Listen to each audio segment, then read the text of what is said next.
Three aircraft carrier strike groups are in the central command area of responsibility. Does the massive air bridge that's also in place currently indicate coercive maneuvers or preparation, in your view, sir, of the next phase of conflict?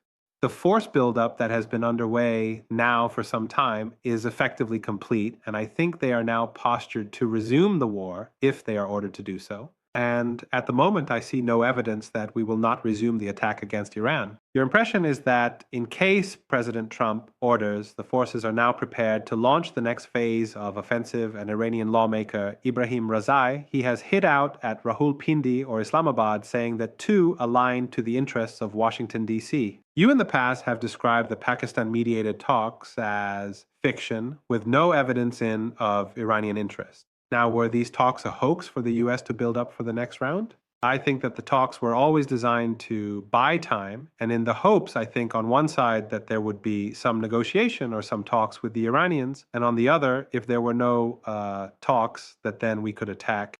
We have not been communicating directly with the Iranians at all, and I think the Pakistanis have been under great pressure, particularly from the Chinese, to try and cultivate an environment in which the Iranians could come forward and agree to something. True. So is the US being stubborn, demanding that 400 plus kilogram of enriched uranium be handed over to the US? Or is Iran being stubborn, not handing it over either to the US or even Russia and China? Is there a middle ground possible, or do neither side want a solution right now? I think Iran sees this as an issue of sovereignty and national independence. Put yourself as an Indian in the position of the Iranians. For them, the right to enrich uranium for whatever purpose, and thus far, they have not attempted to build a nuclear weapon contrary to popular belief. But it is their right as a sovereign state to enrich uranium for other purposes, just as it's a sovereign right of India to maintain a nuclear capability. So I think from their standpoint, it's clear, it's unambiguous. This is about their sovereignty, their independence. What we're trying to do is force them to the table and accept the demands that are really Israeli demands. Our demands are actually not our own.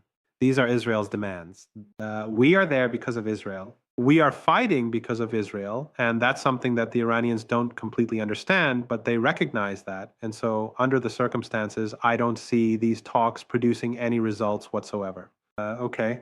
So is Iran as of now, when it says, yes, we are willing to talk, but we are not willing to hand over 450 kg of enriched uranium, or it's a right to enrich uranium. Are they stringing the US closer to midterm elections, hoping that Trump will not be President Trump, will not be able to continue the conflict? No. And I think the reason I can say no is that Iran understands that President Trump enjoys the support of the US Congress. Whatever individual members of Congress may say, the truth is that they are all supporting the Israel lobby and its agents in the United States. They have all signed on for the war on behalf of Israel. Frankly speaking, what happens in the fall is not terribly relevant in that sense. So why, if you're an Iranian, would you bother taking us seriously? We've lied repeatedly in the past about what we would or would not do. They have no expectation that we are going to be any different in the future. So I think from the Iranian standpoint, they're going to prepare to fight, and it's up to us to decide, do we want to continue the fight or not? And that's not going to be contingent on any talks or discussions with the Iranians. Okay. And when you look at the prosecution of battles so far, first the use of air power and both Israel and the United States pounding Iran, the northern part of the country, the southern part of country. And I'll come to Hizbah and Lebanon in just a moment. And for the moment, sir, focusing solely on Iran, then the employment of naval power and the blockade beyond this, if the war, God forbid, were to start again, does the true build-up point to the use of boots on ground and taking control of Iranian oil at sea? But it's still not impossible. I think for the moment, the focus will be on air and missile attacks again, and then it will depend upon whether or not we think we're having any effect. I mean, the more we look at the damage inflicted on Iran to this point, the less convinced we are that this air and missile campaign is working. So the real issue is, if you're going to use ground forces, you also have to commit large numbers of air and missile attacks to protect the ground forces inside the Persian Gulf. That means you have to defeat Iranian air defenses as well as defeat their strike weapons. That's extremely difficult, but we have several thousand troops. They are now organized and assembled in the region. They could be used to seize islands Frankly, I think it would change nothing strategically in the grand scheme of things because ultimately Iran can control that strait, whether or not it has any Iranian troops or naval forces present. They have strike weapons, strike systems all over the country that we have failed to identify and we have failed to stop, and those can strike at any time at anything moving through the strait. In addition to that, I don't think the blockade is very effective. We're sitting roughly 3 to 500 miles south of the Persian Gulf. Why? Because we're afraid that the ships will come under attack and could be damaged or sunk. So again, I think we're at a crossroads, you might say. Do we resume the attacks and hope for a better result this time, or do we finally conclude that the attacks are not going to fundamentally change anything inside? I can't answer that because Gussians are in the White House. If we knew that, then it would be a more interesting interview. It still is a very interesting interview. But let me put this to you that in case U.S. realizes that air and missile attacks are not working, the naval blockade is not working. Would this indicate that Iran has been able to beat back the world's biggest air power, naval power, economic power? Iran's prestige will increase, America's prestige will decrease, and this will have huge ramifications for the region and the world. Absolutely, without question. I think we can argue that we have the wrong force in the wrong place at the wrong time for the wrong mission. You're looking at a World War II style fleet and air forces trying to attack a 21st century country that is a virtual fortress surrounded by mountains half the size of India with 93 million people. They have invested very heavily in underground facilities and in the ability to launch missiles and unmanned systems at will against any target within, say, 500 to 1,000 miles of Iran. That's proven to be a very powerful defense, a defense that we cannot easily overcome. So yes, that would be embarrassing, and it would be disappointing to people. But on the other hand, if we were to press ahead with this and then fail completely, we would have exhausted our stocks of precision-guided missiles, precision munitions, but we would also look ridiculous in the eyes of the world. And remember, the longer we drag this out, the more that we insist on attacking Iran, the more damage we do to the global energy complex. We're doing damage to you in India. Absolutely. We're doing damage to our friends in Japan and Korea. This is outrageous. And that's something that the president needs to consider. It would be very smart of him to say, look, we probably cannot go further because if we do, we'll do more damage to the world that we do not want to inflict. And on humanitarian grounds, I, the president, have decided to disengage and withdraw our forces. We'll have to find another way to resolve our differences with Iran. The problem is there is a third party in all of this. That third party is Israel. And the Israelis have not said anything, except this morning I saw the defense minister of Israel argue that Iran must be destroyed. That's his position. He reiterated that very completely and carefully. So I think at this stage, the question is, will Mr. Trump simply tell Israel we've gone far enough? In fact, we've probably gone too far. It's in the interest of the global economy to stop, or is he going to continue to take orders from Israel? Will it be loss of prestige, not just for the United States, but the world order would change in the region? Iran would emerge as a supreme power, charging $2 million per ship, whether it's Saudi Arabia or Kuwait or Qatar or Iraq, they will all have to pay. Right now, I'm told the negotiations that happened between Oman and Iran was for the joint control of the strait.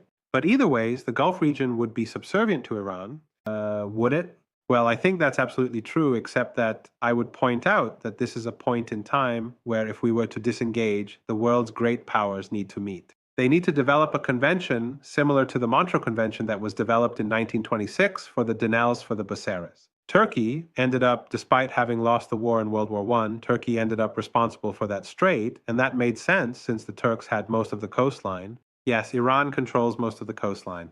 So it makes sense that Iran would ultimately end up in a responsible position. If India, China, Russia, and other great powers were willing to sit down and hammer out such a solution, then I think Iran would behave as a normal state within the broader framework of the international community. But right now is under threat from us. And as long as Iran is under threat from us, they're going to do whatever they must to survive. But wouldn't Russia and China, of course, certainly not India, but Russia and China just wait for America to spend more of their precision-guided bombs, spend more of their arsenal, use up their arsenal, become weaker? China would become stronger in the Taiwan Strait and in that region. Russia would be stronger, and they would wait for U.S. power to wane, just spend their power in this pointless war, as you point out in Iran. I think Russia and China have already grown stronger as a result of this war. The Russians are making somewhere in the vicinity of 250 billion more money right now than they've made in the past from oil alone. The Chinese very much want an end to this, however, because ultimately this is bad for commerce. This is bad for business. This drives down living standards. It destroys prosperity. I think we have to be careful not to assume that Russia and China necessarily want the war to continue. I don't think they do. I think we should end the war for the reasons that I've already cited, and I think the president should do that. But the president is committed to Israel, and the Israelis want this war to continue until, in their estimation, the Iranian state is destroyed. I don't think that's the outcome. I don't think that will happen, and I think the region will explode if this continues. I think you will see Egypt and Turkey both become co-belligerent if this war continues much longer. This would be a disaster for the region, a disaster for the world, but I don't know what is happening in the White House. I wish I did. It's already a disaster for the world, as you very rightly point. It'll just go from bad to worse. But Colonel McGregor is the ultimate aim of the United States to take control of Iran oil, first Venezuela, and now Iran. Just have the capacity, whether they do it or not, have the capacity to choke oil supplies to China. Is that the aim? Is that feasible? China can choke rare earth material supply to the US. US wants to have a counterbalance to China. Well, President Trump will visit China, I think, in another several weeks. The meeting has set between him and President Xi. I don't think President Trump wants to walk into that meeting and essentially say, we've done everything we can to harm China. Now let's sit down and talk. So I don't think that's the goal. I think there are people in Washington and in many parts of the world that think that somehow or another, if China is harmed, it will be good for us. I don't see any evidence for that. We are all part of a global economy right now. We are all part of a global energy complex. Prices in the United States are rising. Inflation is running away. We have serious problems with our banking system and liquidity. I mean, I could go on and on. Yes, none of this is necessarily good for us. So I think that while some people talk in those terms, the truth is no. We need China, and China needs us just as we need India, and India needs us. We are part of a larger community. So no, I don't see any benefit to harming China, and I think President Trump is enough of a businessman that he recognizes at this point that it doesn't make much sense. However, having all of that, you're still back to Israel. What is it command? And will we continue to do whatever Israel tells us to do? Yes. So let's for a moment talk about what's happening right now between Israel and Hezbollah. I'll come back to this issue of what's happening at the Strait of Hormuz in just a moment, because U.S. brokered a ceasefire between Israel and Lebanon today. Hezbollah targeted Israeli defense forces. There was a drone attack when a Kazwak, I think there was a medical evacuation that was going on. That's the time a drone attack took place. In your view, would this lead to more escalation?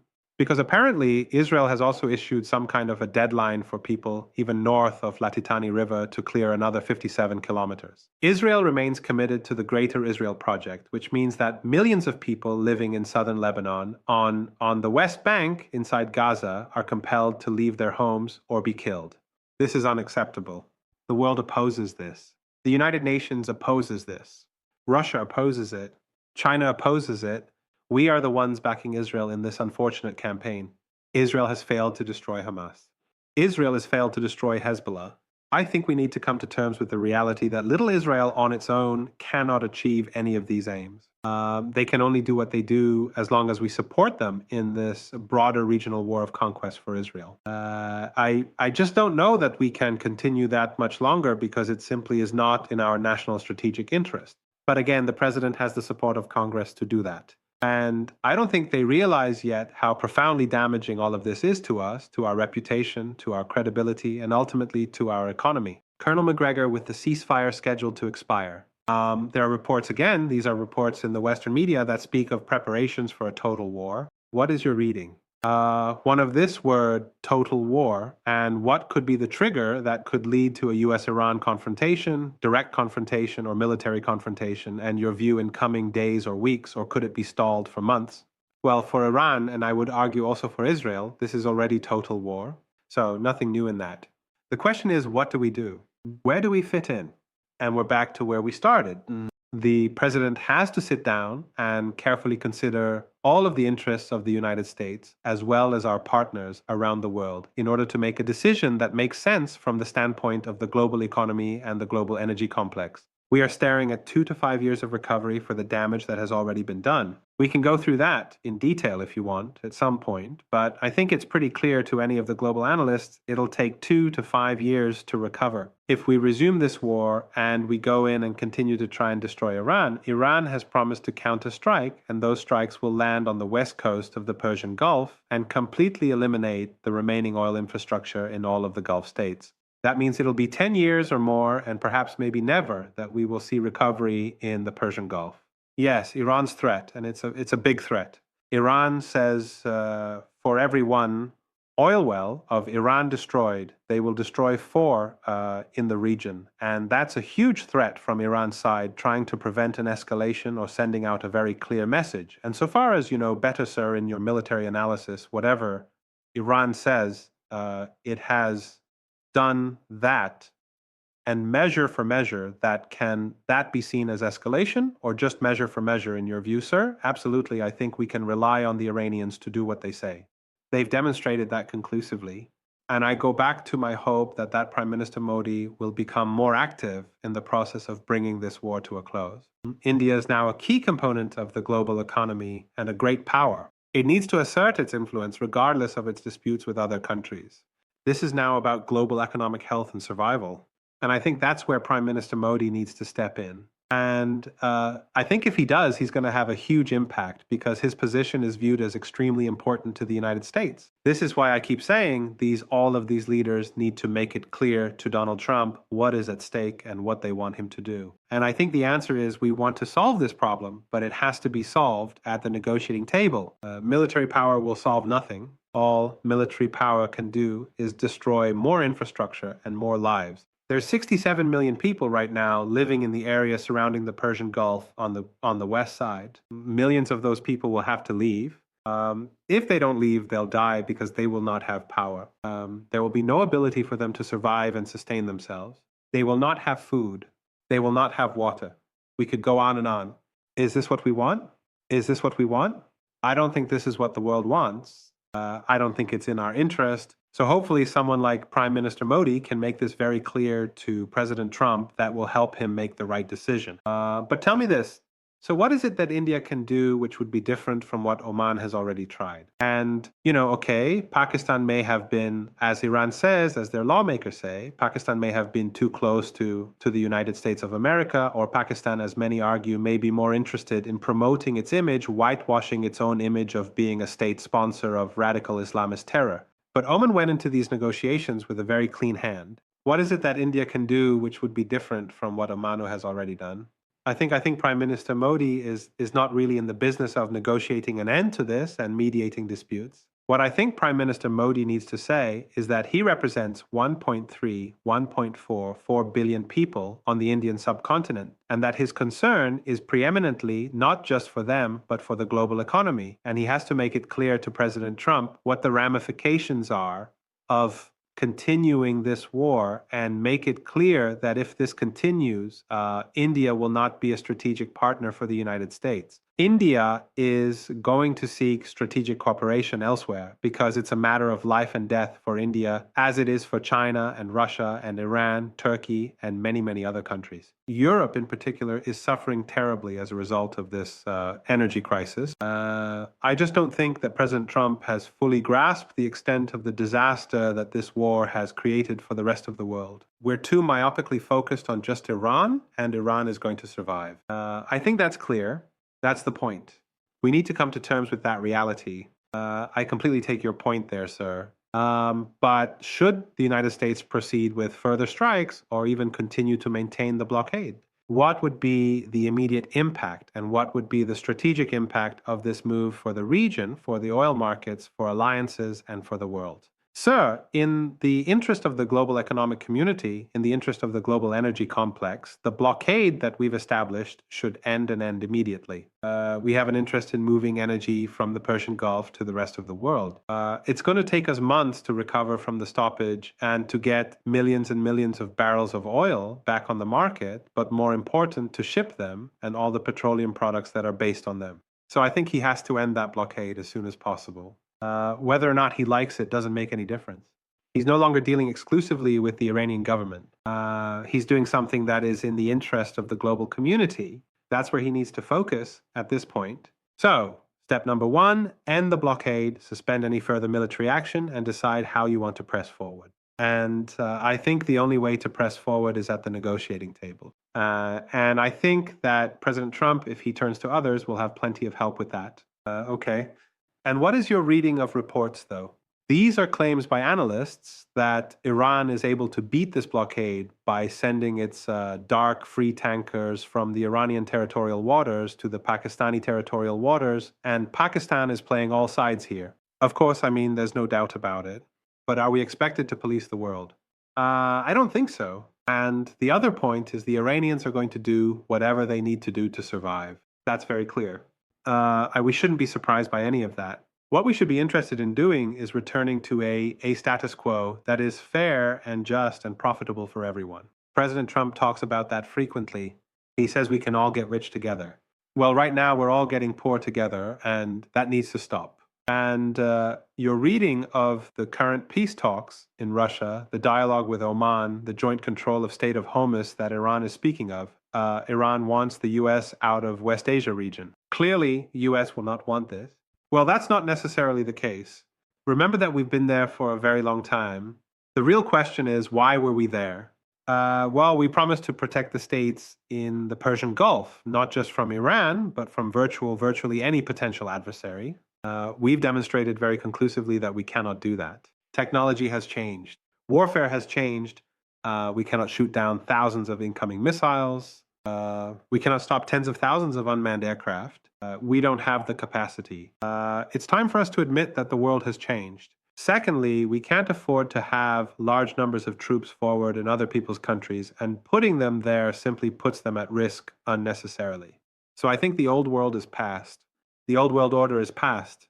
I wrote an article on this, and this is the reverse of 1492. Things are now moving in Asia's direction, in the direction of Central Asia and Greater Asia. We need to come to terms with this. Not view it as something dangerous, but view it as an opportunity for greater commerce, trade, and cooperation. Washington hasn't figured that out yet, but I think they will. So reports are just coming in. Am I reading it right now? Iran has offered to open the Strait of Hormuz. They want America to lift the blockade. Now, is this becoming a classic chicken and egg situation? Iran says America should open the blockade first, then they'll open the Strait of Hormuz. In the past, when they offered to open, America refused to remove the blockade, and Iran looks at that as loss of faith. Sir, listen, I agree with your assessment. This is very silly. This is nonsensical at this point. We should be the adult and should announce that we are disengaging. We are pulling away from this blockade. We will no longer stop and search vessels. And by the way, we very stupidly searched some vessels all the way in the Strait of Malacca. The last thing that we want to do at this stage is widen the war. But frequently states do that. They widen the war to conceal their defeat and hope that by widening the war, they'll somehow another achieve success. That's not going to work in the Strait of Malacca. We need to be interested and be a strategic partner for everyone and understand that all of these choke points, all of these waterways must remain accessible and open. We can demonstrate that by acting unilaterally and simply announcing we have reconsidered, we are ending the blockade. I think that would improve things dramatically. Now, it's not going to satisfy the Israelis who seem to want the complete and total destruction of the Iranian nation and people. I don't support that. I don't think President Trump really wants that, despite some of the stupid remarks that he's made in that connection, and that is not in the interest of the world. As you know, just as India is a core civilizational state, so is Persia, and I will let that be the last word on this part of the show. Colonel McGregor, as always, such a pleasure talking to you. Let's hope, your sane words are taken by the paths that be, and sanity prevails. Mary, thanks for joining me, sir. Thank you.